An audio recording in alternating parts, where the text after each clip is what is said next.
So now if magic quotes is not on, how can we protect against this?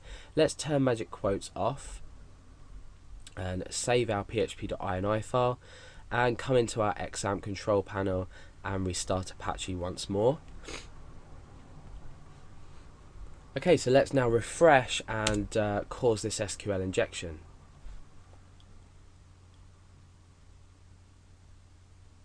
Okay, so we've caused the SQL injection once again. Now what we need to do is think of another way that we can protect against SQL injection. So if magic quotes by default is on, I also recommend you take this next step in order to secure the variables that you pass into your query string or into your query itself. So what we can do is we can use a function called MySQL real escape string. Now what this does is it acts very much like the magic quotes, and it escapes specific characters. I'm not sure what characters in particular it does escape, but it does escape single quotation marks and I think apostrophes as well. So let's go ahead and enclose our username and password variables in this function. So to do this we need to end our output and concatenate on our variable.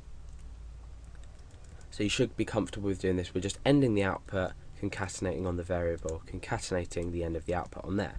So now what we can do is we have room to say MySQL real escape string, and we can enclose the username variable in that, and MySQL real escape string, and we can enclose this password variable in that as well. So now, although we have magic quotes turned off, and last time we refreshed the page we have this login success because of the SQL injection. Now let's refresh again and click continue, and you can see it says invalid username password combination. So we haven't actually escaped the form data that's been sent, but what we have done is inside of our query we've escaped this data. So let's go ahead and echo out the query so we can see what's going on here. Okay, so let's refresh and continue. So what we've got is we've got select ID from users where username equals, and now you can see that this function has escaped these characters here. So even though it's not escaped the post data, it's escaped it inside of our query.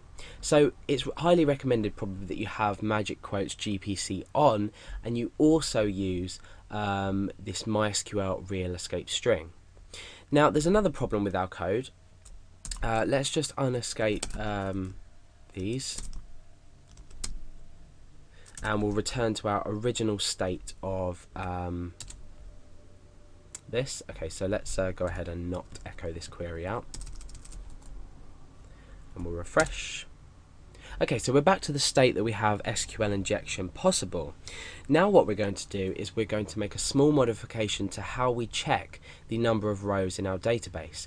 So now at the moment we've got if MySQL numRows query run are greater than or equal to 1, then we say login success. Now we can make a small change here because we're saying greater than or equal to 1. Remember earlier when we looked inside and we performed an SQL query in here, we performed the query, this same query. Let's copy and paste that so we can put it into here. So we're performing this query, but what we're doing now is we are saying equal to this, or this equals this, and we're doing exactly the same for password. We're saying this or this equals this. Okay, so let's copy and paste that so we can use it later. Let's go. So what you can see here is we've returned 2 rows because this query will actually, the way we've structured it, we've returned 2 rows. So now what's going to happen is inside of this we're checking for greater than or equal to 1 row returned. So what happens if we just check for 1 row being returned? Then in this case of this query, this is why you can't apply this rule to every query, because you may be doing different checks inside your program.